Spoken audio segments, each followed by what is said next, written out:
बात की थी कल एक क्वेश्चन मैंने आपको दिया था एज अ होम असाइनमेंट कि इस क्वेश्चन को आप अटेम्प्ट करें और कोशिश करें कि आप 2-4 सवाल ऐसे हाथ से गुजारें ताकि आपको चीज़ों को इंटरप्रेट करना आ जाए।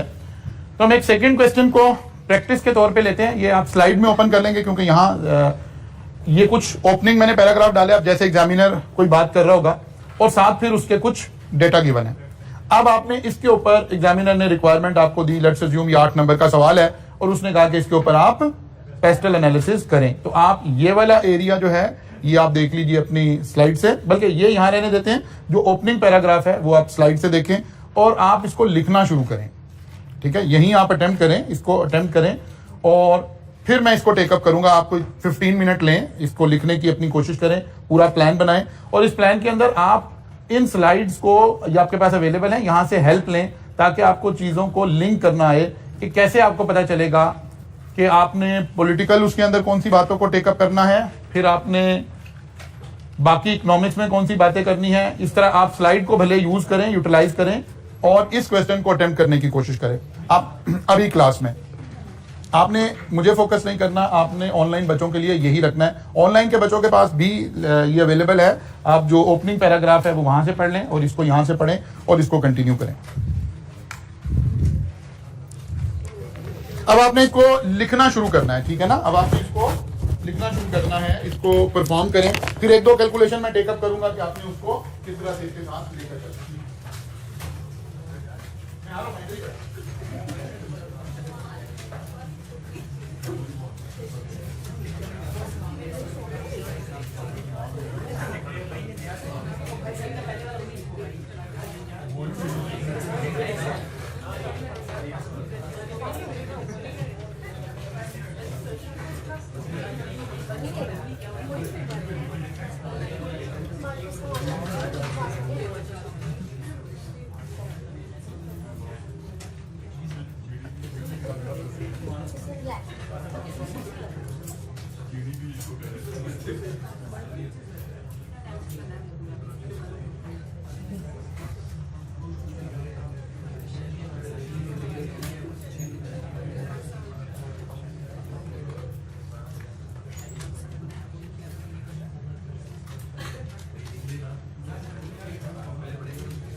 हाँ जी, लिखने की बारी है, ये तो सांस फूल गया ना, बस यही मसला, ऐसा कोई मसला नहीं।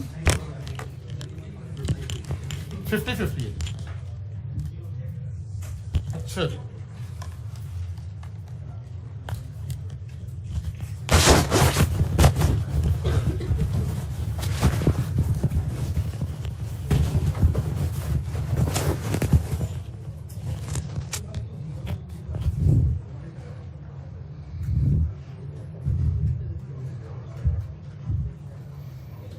अच्छा जी, बिस्मिल्लाहिर्रहमानिर्रहीम। आप लोगों ने शुरू किया था इस सवाल को, हम थोड़ा सा ज़रा कल वाली एक बात को पहले लिंक कर लें कि जब भी एक अच्छा क्वेश्चन आएगा, जैसे कल ये क्वेश्चन था, एक डिटेल क्वेश्चन अगर आएगा, और एक तो है कि वो भी बिल्कुल ही बेसिक लेवल के क्वेश्चंस बना रहा हो, तो फिर तो ऑब्वियसली वो तो सवाल ही बिल्कुल ईजी हो जाएंगे। लेकिन अगर थोड़े से भी बेहतर एनालिसिस वाले क्वेश्चन होंगे तो उनकी शक्ल सूरत ऐसी ही होगी जैसे हमने ये 2 क्वेश्चन बनाए। लेकिन इसके अंदर कल हमने कहा था कि यार जब भी हमें एनालिसिस करना पड़ेगा ना, हमें मुख्तलिफ मॉडल्स में यही एनालिसिस करने, अब कम्बिनेशन चेंज होता रहेगा, तो हमें ज़रूरत पड़ेगी ग्रोथ्स वगैरह कैलकुलेट करने की। ये मैंने कल भी आपसे कॉन्सेप्ट डिस्कस किया था। मसलन सेल्स का डाटा किसी कंपनी का हमें दे दिया गया, और कितने ईयर्स का डाटा है ये? 6 साल का। ये उधर कॉस्ट ऑफ कैपिटल पढ़ लिया अदनान साहब वाले, उसमें कभी नहीं पढ़ी। ये वहां भी ये बात आप पढ़ रहे होंगे कि वहां हम डिविडेंड ग्रोथ मॉडल और वहां ग्रोथ कैलकुलेट करना, बल्कि मोर अप्रोप्रिएट एक से ज्यादा तरीकों से ग्रोथ कैसे कैलकुलेट हो सकती है, या आप उधर फाइनेंशियल वाले एरिया में भी पढ़ रहे होंगे। लेकिन बहरहाल जितना एरिया जाहिर है मेरे वाले उसमें आ रहा है, वो मैं खुद से भी टेकअप मुझे करना है। मसलन किसी कंपनी का ये डाटा होता, सेल का ये डाटा है, और हो सकता है एग्जामिनर आपसे सिर्फ इकोनॉमिक एनालिसिस करवा रहा हो और वहां 5-6 नंबर एलोकेट कर दे। इसका मतलब है अब इकोनॉमिक एनालिसिस को हम थोड़ा डिटेल में जाकर कर रहे होंगे, तो कल हमने पढ़ा था कि सेल की अगर हमें ग्रोथ के ऊपर बात करनी पड़ जाए तो हमारे पास क्या क्या ऑप्शन हो सकती हैं। हमने कहा था ऑप्शन नंबर 1 तो ये हम year two year growth calculate करना शुरू कर दें, ठीक है ना। यानी 2017 से 2018 में ग्रोथ कितनी आई, तो obviously year 2007 will become base year. कितनी चेंज आएगी सेल में? 1 लाख। 1 लाख को हमने डिवाइड किया 2,50,000 से, मल्टीप्लाई कर दिया हमने 100 से, तो परसेंटेज में आ गया। ऐसे आंसर आ गया जी, इतने परसेंट आ गए, 40% आ गए। दूसरा तरीका क्या है, हम इसी ग्रोथ को इंडेक्स की शक्ल में बात करें, this cell divided by this cell, तो ये 1.4 आंसर आ रहा होगा, ये वही 40% आ रहा है। अब हम ऐसे कैलकुलेट करें तो कितनी ग्रोथ कैलकुलेट होंगी? 5, क्योंकि 1 साल तो बेस ईयर बन जाएगा, कोई 1 साल work as a base year, 5 growth आ जाएंगी। अब आपकी मर्जी है, इंडेक्स नंबर की शक्ल में, दोनों बातें इसलिए बात करें, सम टाइम एग्जामिनर खुद ग्रोथ निकाल के दे देगा आपको। अब उसने लिखा जी ग्रोथ इन 1.4 1.3, तो आपको समझ ही ना आए कि 1 पॉइंट का क्या मतलब हुआ, तो दोनों पता लग गया आपको कि या परसेंटेज टर्म में हो सकती है या रिलेटिव टर्म में हो सकती है, ठीक है ना, इंडेक्स नंबर की शक्ल में हो सकती है। एक बात हमने ये कर ली। एक बार नहीं, हमें इतनी डिटेल्ड एनालिसिस नहीं करना, तो हमने कहा कि यार नहीं, एवरेज ग्रोथ क्या चली पिछले 5 सालों में, क्योंकि ये 6 साल हैं तो ग्रोथ तो 5 सालों की निकलेगी। तो एवरेज ग्रोथ के लिए हमारे पास फॉर्मूला क्या है? हमारे पास ग्रोथ के लिए है प्रेजेंट सेल यानी लेटेस्ट सेल और पास्ट सेल, जितने के दरमियान की आप एवरेज सेल निकालना चाहते हैं। सेल हो गई है 1 मिलियन, कहां से शुरू हुई? Raise to power 1/n -1 multiplied by 100, percentage में पूरा आंसर आ जाएगा, ठीक है ना। अब हमें यहां सिर्फ यह सीखना है कि n का क्या मतलब है। n represent number of growth period, n is not number of years. बहुत सारे फार्मूलाज में जब अदनान साहब वाला एरिया आप कर रहे होंगे तो n का जिक्र आ रहा होगा नंबर ऑफ ईयर्स। इस फार्मूला में नंबर ऑफ ग्रोथ्स हैं, वो जब हम इंडिविजुअल निकालते हुए आ रहे थे तो तब भी 5 ही निकली थी। इसका मतलब है n हमेशा जितने सालों का डाटा गिवन होगा उससे 1 कम हुआ करेगा इस फार्मूला में। मतलब 6 सालों का है तो 5, n इज 5। अब ये एवरेज ग्रोथ निकल आई है ड्यूरिंग लास्ट 5 ईयर्स। 5 सालों में, क्योंकि ये साल तो बेस ईयर बन गया, 5 सालों में एवरेज ग्रोथ कितनी है जरा कैलकुलेट कर दें। ये एवरेज आ गई। अब देखना पड़ेगा मेरे पास कितने मार्क्स हैं, मुझे कितना एनालिसिस करना है। हो सकता है सिर्फ एक डाटा देखे, एक बड़ा रेयर चांस है, लेकिन एग्जामिनर सिर्फ ये देखना चाहता है कि यार इस बच्चे की फाइनेंशियल डाटा को एनालिसिस करने की स्किल कहां खड़ी है। वो कहता है यार ये डाटा था, इसके ऊपर आप फाइनेंशियल एनालिसिस की मुझे बता दें। सिर्फ यही डाटा है और उसने 5 नंबर दे दिए। लेट्स अज्यूम एग्जामिनर ये जो बड़े पेपर है ना, जो इंटरप्रिटेशन के पेपर हैं, जहां पे आपकी इंटरप्रिटेशन की स्किल चाहिए, इंटरप्रेट करने की स्किल चाहिए, यहां एग्जामिनर 2 टेक्निक लगाता है। टेक्निक नंबर 1, ज्यादा डाटा देकर कम मार्क्स एलोकेट कर दें। मतलब ये कहा जाए ये फाइनेंशियल एनालिसिस करें और 1 मार्क्स आपके पास है, डाटा 6 साल का है, वो तो नहीं यार बस 1 नंबर के लिए बात करें। इसका मतलब है कुछ समराइज बात करें, कुछ सम अप करें बात को, तो मुझे चाहिए मैं एवरेज ग्रोथ निकाल दूं। यही डाटा है और उसने 5 मार्क्स एलोकेट कर दिए, तो मुझे चाहिए ईयर टू ईयर भी ग्रोथ निकालूं, फिर एवरेज भी निकालूं, फिर इंटरप्रेट करूं कि फ्यूचर क्या नजर आ रहा है। मतलब जरा निकालिए जी आप ईयर टू ईयर जरा ग्रोथ निकाल दें जल्दी से।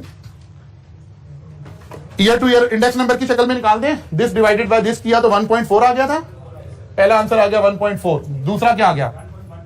1.14। तीसरा जी 1.14 आ रहा है, पक्की बात है। ओके, फिर आ गया 1. फिर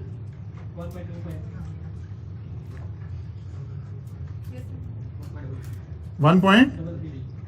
और ओवरऑल एवरेज क्या निकाली थी हमने? 32। अब जरा देखिए एक चीज का एनालिसिस करते हैं। ये वैसे उधर अदनान इसे इंशाल्लाह आपको डिटेल में कराएगा, वहां जरूरत पड़ेगी उनको इस एनालिसिस की। हमें क्या बात करनी चाहिए इसमें? मोस्ट रेलिवेंट फिगर कौन सी है? Recent? No, average is most relevant, क्योंकि कोई कंसिस्टेंसी नहीं है डाटा में। 40% ग्रोथ हुई, फिर 14% आ गई, फिर 50% हो गई, फिर 25% आ गई, फिर 33% आ गई। ग्रोथ फ्लक्चुएट कर रही है। अगर फर्ज करें, जरा तवज्जो करें, इस बात को समझें, पहले साल आती 1.4, फिर आती 1.5, फिर आती 1.52, फिर आती 1.72, फिर आती 1.92। तो हम कहते हैं कि यार इंक्रीजिंग ट्रेंड चल रहा है, एवरेज लेने का कोई फायदा नहीं है, यहां से आगे चलना है। तो मोस्ट रेलिवेंट ग्रोथ ज्यादा फ्यूचर को प्रिडिक्ट कर रही है। एक्चुअली हम तो फ्यूचर प्रिडिक्ट कर रहे हैं ना, पास्ट की मदद से हम फ्यूचर में झांकने की कोशिश कर रहे हैं। ये डाटा मुझे बता रहा है कि यार इसकी रेलिवेंस खत्म हो गई है, कंपनी ग्रेजुअली कंसिस्टेंटली ग्रोथ में जा रही है, तो मुझे फ्यूचर झांकने के लिए इस फिगर से आगे चलना चाहिए। करंट लास्ट ग्रोथ मोर प्रिडिक्टेबल है फ्यूचर के बारे में रादर देन दिस डाटा। ये मुझे बता रहा है कि यार ये तो ऐसे ही चल रहा है, इसी बैंडविड्थ में चल रहा है, यहां ये फिगर मुझे ज्यादा रेलिवेंट लग रही है। ये बात समझ आ रही है? अब इसका रिवर्सल लिखता हूं मैं। एक कंपनी थी 1.92 थी, फिर 1.72 हो गई, फिर 1.52 हो गई, फिर 1.5 हो गई, फिर 1.4 हो गई। कंपनी चाह रही होगी, जो बंदा इसकी फेवर में बोलना चाह रहा होगा वो कह रहा होगा यार इसकी एवरेज निकालें। नहीं नहीं, ये तो कॉन्स्टेंटली डिक्लाइनिंग रेट है, इसको प्रिडिक्ट करें, यहां से प्रिडिक्ट करें कहां एवरेज रेलिवेंट हुआ, कहां एवरेज रेलिवेंट नहीं हुआ। ये बात समझ आ रही है? फिर एक और डाटा शेयर करते हैं। कंपनी चली जी 1.4, 1.5, 2.10, फिर 1.6, फिर 1.62। अब ये एक एक्सेप्शनल है, हमें या यहां से एवरेज निकाल लेनी चाहिए या यहां से निकाल। ये कोई एक्सेप्शनल है, ये कोई ऐसा ईयर है जो कि एक्सेप्शनल था, इसको निकाल के बात करनी चाहिए। जैसे कल के क्वेश्चन में मैंने आपको एक आइडिया दिया कि जनाब जो ऑनलाइन स्टूडेंट थे ना वो 100% हो गए। ये तो एक्सेप्शनल बात थी, ये तो लॉकडाउन की वजह से हो रहा था, इससे तो फ्यूचर प्रिडिक्ट नहीं किया जा सकता। हाँ, लॉकडाउन रिमूव हुआ, हो सकता था दोबारा 15% पे आ जाते, तो फिर हम कहते हैं यार ट्रेंड तो यही चल रहा है 10%, 12%, 15%। उस एक्सेप्शन को बुनियाद बना के तो फ्यूचर प्रिडिक्ट नहीं किया जा सकता। तो इस बुनियादी फिलॉसफी को समझें कि आप पास्ट के डेटा से फ्यूचर में झांकने की कोशिश कर रहे हैं। तो हमने देखना है कि फ्यूचर के लिए क्या चीज रेलिवेंट है। तो कोई एक्सेप्शन आ रही है तो ये रेलिवेंट नहीं है। मतलब यही सवाल अच्छा हो जाए, आप अपने पास दोबारा बनाए, मैं बनाकर दोबारा सेंड कर दूंगा कि ये दोबारा 12 से 15% आ जाए, तो पता चले यार ऑनलाइन का स्टूडेंट 12-15% है, इससे एवरेज निकालने का कोई फायदा नहीं है। अब अगर आप इन सालों की एवरेज निकालें तो ये तो एवरेज कुछ नहीं रिप्रेजेंट कर रही, तो एक्सेप्शनल इवेंट को रिप्रेजेंट करेगी। तो असल में हमें उस बुनियाद को अंडरस्टैंड करना है जिस बुनियाद पर खड़े होकर हमने एनालिसिस करना है। जब तक आपका मिजाज ये नहीं बनेगा, जब तक एनालिसिस नहीं कर पाएंगे। मैं फिर वही करूंगा कि जब तक आप डर के, खौफ से या ये सोच के क्लास में बैठेंगे ना कि सर बताएं ना कौन सी चीज याद करनी है, तो कुछ समझ नहीं आएगी इस सब्जेक्ट की। इस सब्जेक्ट में आपने अपनी सोच को ओपन करने की कोशिश करनी है। आपने चीजों, अच्छा जरूरी नहीं है इंटरप्रिटेशन कर रहा हूं, आप दूसरी कर रहे हैं, दोनों ठीक हो सकती हैं। एग्जामिनर ने तो देखना है आपको लॉजिक बिल्ड करनी आ गई है, दैट्स इट। प्रॉब्लम सिर्फ लैंग्वेज का है, प्रॉब्लम सिर्फ राइटिंग का है, वरना आप इतने अच्छे अच्छे एनालिसिस कर रहे होते हैं सियासत में, बाकी चीजों में। इधर अभी कोई बहस शुरू कर ले, आप बेहतरीन एनालिसिस कर रहे होते हैं, लेकिन यहां लिख के करना पड़ रहा है, सिर्फ फर्क इतना है। अच्छा जी, अब पढ़ते हैं यहां से। UK Transplant Center UTC specialize in the care of patients with advanced end stage diseases. Each year they perform more than 2,000 transplant proceedings, including lung, this. UTC is considering to start operation in Pakistan as government has given approval to swab transplant, the country's first such scheme to allow patient to have access to organ from unrelated donors outside blood related. दुनिया भर में ज्यादातर donation के लिए उसूल क्या है? Blood relation donate करेगा। तो पाकिस्तान ने एक स्कीम बनाई है जिसमें उन्होंने कुछ थोड़ा इसको रिलैक्स किया है, जिसमें नॉन ब्लड रिलेशन वाला बंदा भी एक खास पैटर्न पर आकर ऑर्गन डोनेट कर सकेगा, जिससे ऑर्गन अवेलेबल होंगे ताकि जो पेशेंट्स हैं वो इसको देख सकें। एक टाइम था, मतलब जस्ट आज से 10 साल पीछे चल जाए, 7-8 साल पीछे चले जाए, तो हमारी कंट्री में इसके ऊपर कोई रेगुलेशन अवेलेबल नहीं थी, और हम वो वाकयात सुनते थे कि डॉक्टर के पास गए और उसने गुर्दा चोरी कर लिया, ठीक है ना।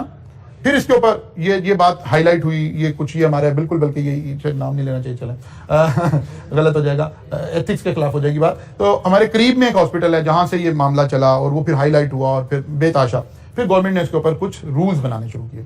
फिर जब कोई प्रॉब्लम आती है तो ज्यादा सख्त रूल बन जाते हैं, फिर उसके अंदर कहीं उसको रैशनलाइज किया जाता है। तो ये बाकायदा एक मैंने रियल सिनेरियो से एक क्वेश्चन को डिजाइन किया तो अब यूटीसी सोच रही है कि यार पाकिस्तान में थोड़ा रिलैक्स हुआ है ये मामला, तो व्हाई नॉट हम पाकिस्तान में जाकर ट्रांसप्लांट सेंटर बनाएं और वहां बिजनेस करें।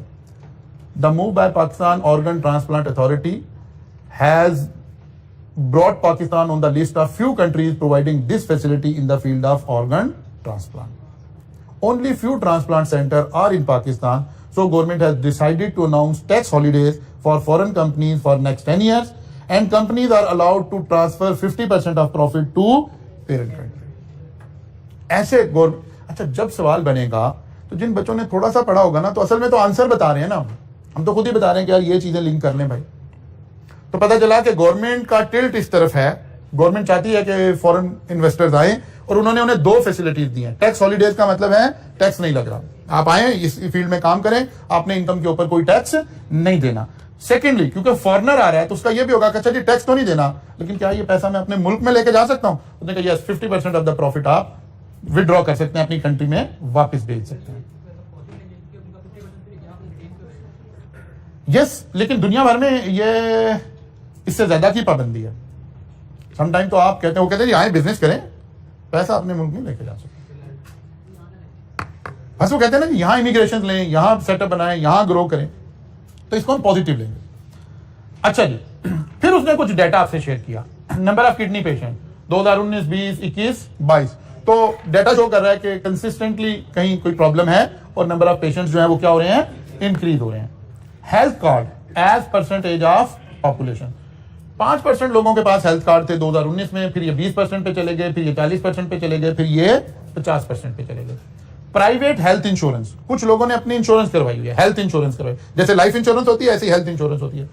ये 10% थे, नहीं 5% नहीं, 10% थे, 15% थे, 20% है, 25% हो गए।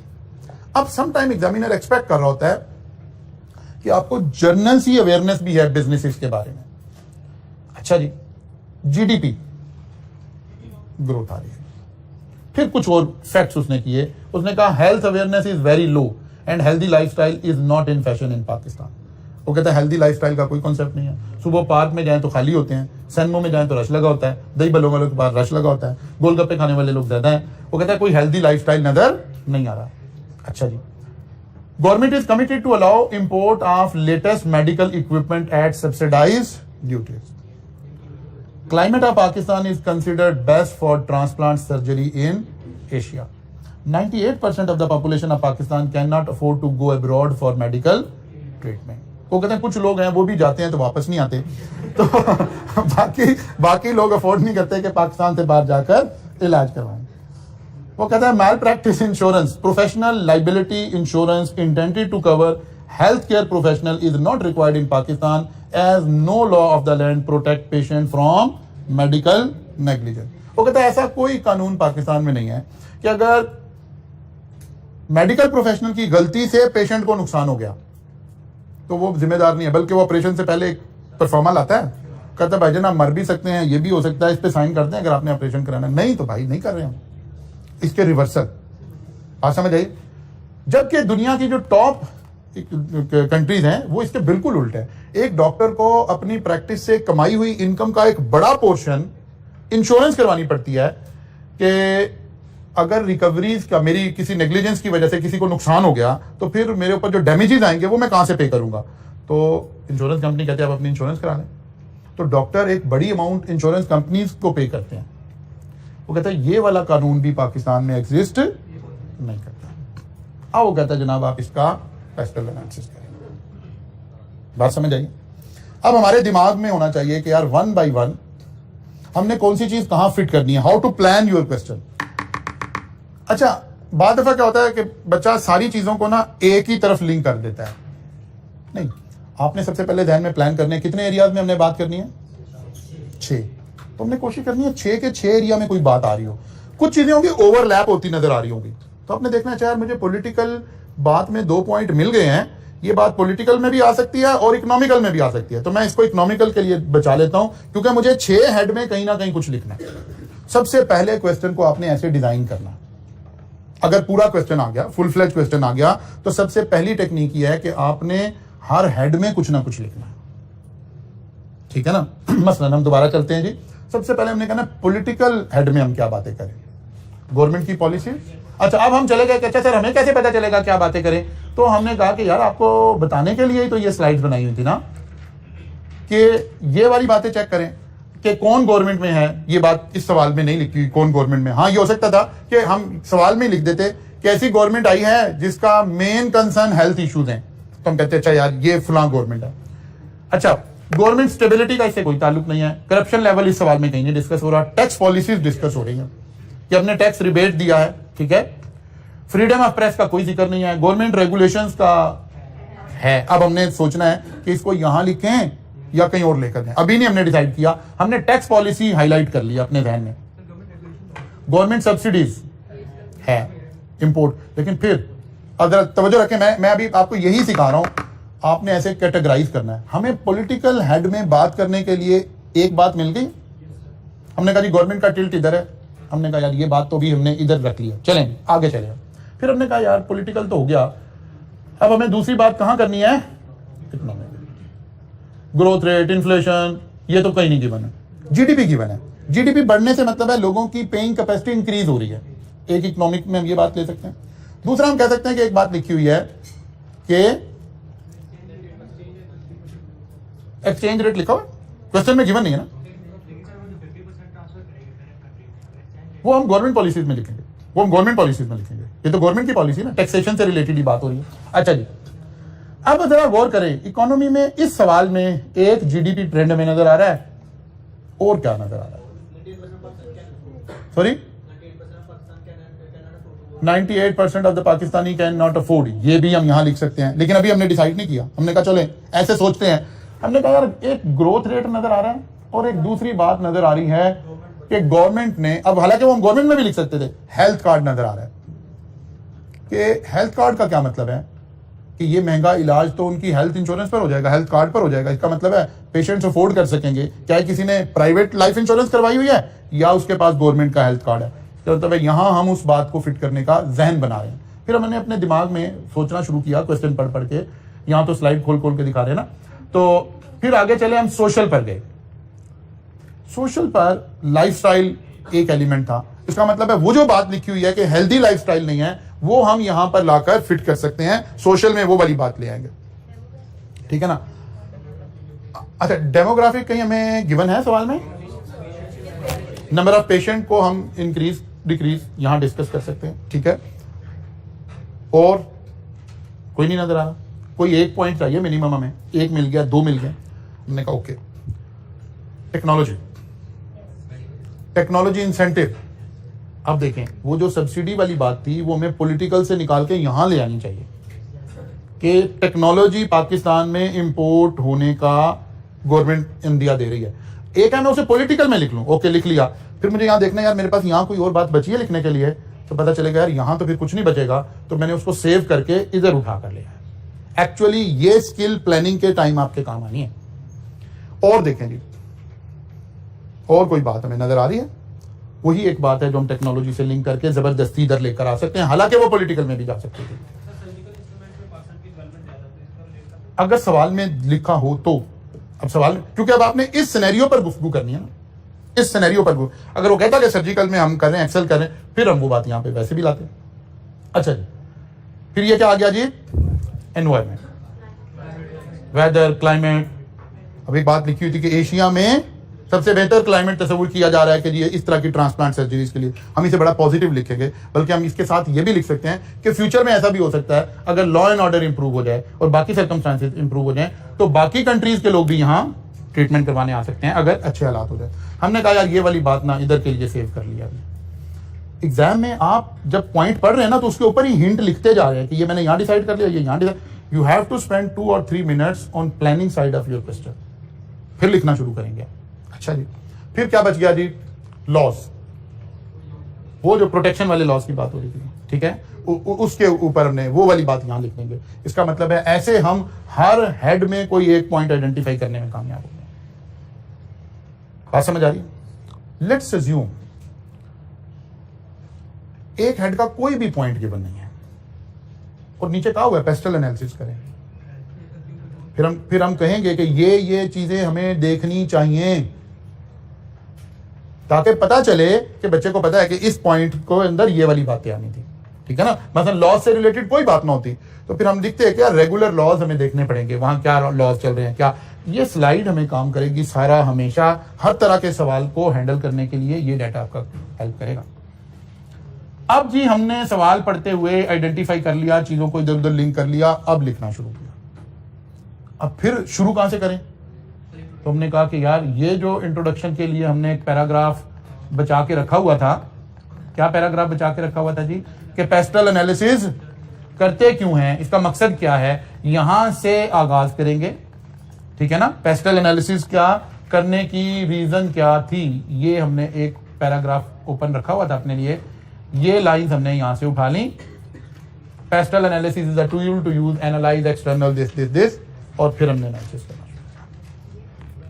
अब सवाल में आखिरी बात ये भी आपने देखना है, अगरचे हमारा आईकैप इतने अच्छे सवाल नहीं बनाता, लेकिन जाहिर है आहिस्ता आहिस्ता बनाने शुरू करेगा। हो सकता है कोई एक सवाल बना दे, वो ये भी हो सकता है कि वो आपको अज्यूम करे कि आप इस यूटीसी कंपनी के लिए एज एडवाइजर काम कर रहे हैं और कहे कि यार आप यूटीसी के बोर्ड को रिपोर्ट लिखें,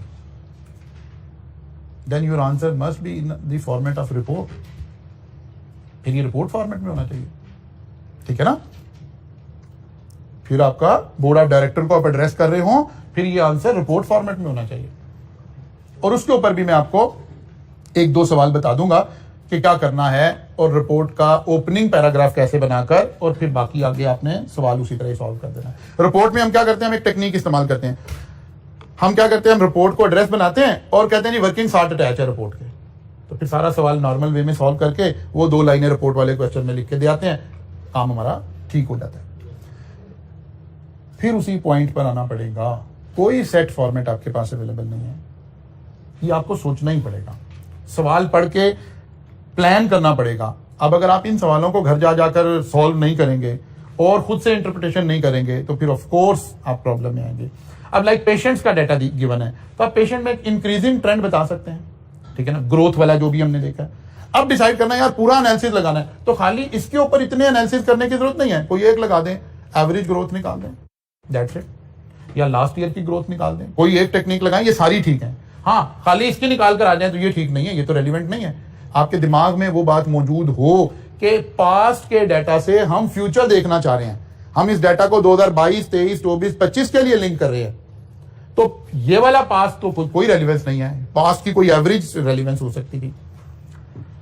हेल्थ कार्ड पेशेंट, इसको हमें इंटरप्रेट करना चाहिए। इसका मतलब क्या बना कि अब अच्छा इसमें पास्ट की ग्रोथ नहीं देखनी चाहिए, ये तो मिल गए इतने लोगों को, इसका मतलब है 75% of the population can afford now, क्योंकि या उसके पास हेल्थ कार्ड है या उसने खुद इंश्योरेंस करवाई हुई है। अब खुदा ना खास्ता इसको ट्रांसप्लांट की जरूरत पड़ गई है तो पैसे तो इसने नहीं देने, इसका मतलब है ये शो कर रहा है अफोर्डेबिलिटी कि 75% ऑफ द पॉपुलेशन जो है अब वो ये ट्रीटमेंट अफोर्ड करती है इन पाकिस्तान। फिर ये वाली बात भी कि 98% लोग बाहर नहीं जा सकते, ये भी बता रहा है कि ये भी पॉजिटिव है इस बिजनेस के लिए। ऐसे आपने एनालिसिस करना है, ये मैं बार बार रिपीट कर रहा हूं, ये उस वक्त तक काम नहीं हो सकता जब तक आप लिखेंगे नहीं। जब तक बच्चे ये पूछ रहे थे ना, वो बड़े सबर आजमा वो लेक्चर थे जब मैं आपको वो पढ़ा रहा था कि कहीं पहले मैं बेस बना लूं, और बच्चे रोज इस बॉडी लैंग्वेज से देख रहे थे कि यार ये सर क्या पढ़ा रहे हैं, कि कैसे सवाल करना है। यहां तक आए बगैर हम सवालों को दायरा फोकस नहीं कर सकते थे, एक मजबूरी थी, एक टॉपिक का एक सीक्वेंस था, उसके मुताबिक चलना पड़ेगा। लेकिन अब रिकॉल करें वो 4-5 नंबर, वो मैंने आपको हाईलाइट करवा दिया, चैप्टर 4 और 5 में कुछ चीजें हैं जो पूछी जा सकती हैं। उसके अलावा जीडीपी होती क्या है ये इतनी ज्यादा हमें याद करने की जरूरत नहीं है, ठीक है ना। जीडीपी कैलकुलेट कैसे होती है ये नहीं पूछना, ऐसे लिंक होना इन चीजों में। एक जर्नली अवेयरनेस, मतलब एक बच्चा है उसने ये क्लास नहीं पढ़ी हुई, उससे नहीं समझ आएगी कि यार हेल्थ कार्ड और प्राइवेट इंश्योरेंस का मतलब क्या निकला। वो इसको ऐसे लिंक नहीं कर पाएगा कि ये असल में अफोर्डेबिलिटी ऑफ द ट्रीटमेंट है, कि ये महंगा ट्रीटमेंट है, और अगर ये ना हो तो फिर हम ये कहते हैं कि अगर गरीब मुल्क है, अगर पर कैपिटा इनकम कम है, तो फिर हम कहते हैं कि यार ये कोई बड़ा अच्छा इन्वेस्टमेंट नहीं है, ये तो 20 लाख रुपए का लिवर प्लांट हो रहा है या ट्रांसप्लांट हो रहा है या 10 लाख का हो रहा है, तो यहाँ तो लोग अफोर्ड ही नहीं करते, तो लोग बेचारे दम कराते रहेंगे, दवाई नहीं लेंगे, ठीक है ना। इसीलिए तो सारे पीर हमारे चल रहे हैं। तो वो कहता है कि उसने उस वाली बात को रियल लाइफ से, अच्छा एग्जामिनर जब भी सवाल बनाएगा, लाइक अगर मैं अब ये आप समझे कि मैं एग्जामिनर था, मैं जैसे ही सवाल बनाने बैठा तो मुझे फौरन से एहसास हुआ कि यार मैं कोई लेटेस्ट बात करूँ, ऐसे कोई थकी हुई बात क्यों करूँ। एग्जामिनर हमेशा ऐसी बात ही कर रहा होगा। ये नई रेगुलेशंस थी सारी की सारी जो चेंज आई, उसको बुनियाद बना के मेरे ध्यान में बात आई। फिर ये हेल्थ कार्ड, इंश्योरेंस कार्ड, ये बिल्कुल इसी गवर्नमेंट के अंदर होना शुरू हुआ। ऐसे ही एग्जामिनर जब भी बैठेगा तो वो यकीनन आज के एनवायरनमेंट में बैठ के सवाल बनाएगा। तो एक जर्नल सी एनवायरनमेंट, जर्नल सा हमारे जहन में बातें इकोनॉमी की होनी चाहिए, जो कि थोड़े से और सवालों को डिस्कस करेंगे तो ये आती चली जाएगी। लेकिन आप घर जाकर, अब जाहिर मेरे से आप इस वीक के लिए फारिग हो गए, ये दोनों सवालों को दोबारा लिखें, प्लान करें, लिखें। पिछले वाले सवाल को भी ऐसे ही पहले प्लान करें। अगर इस सवाल में तो हम सिर्फ फाइनेंशियल को जरा लिंक करना सीख रहे थे, यहां हमने नॉन फाइनेंशियल डाटा भी साथ डालना शुरू किया, फाइनेंशियल एंड नॉन फाइनेंशियल से। इंशाल्लाह नेक्स्ट वीक में मंडे को आएंगे तो कोशिश करेंगे कोई एक दो सवाल और मैं आपको डिजाइन करके दे दूं ताकि आप उसके ऊपर प्रैक्टिस करें। जी हमारा टेस्ट डे डिफाइन कौन सा है? हमारा ये वीक टेस्ट का वीक है, ये वीक टेस्ट का वीक है, ठीक है। टेस्ट इस वीक में टेस्ट होगा और पेस्टल एनालिसिस का टेस्ट होगा। मैं एक सवाल और डिजाइन कर दूंगा, आप उसके ऊपर परफॉर्म करेंगे, ठीक है जी।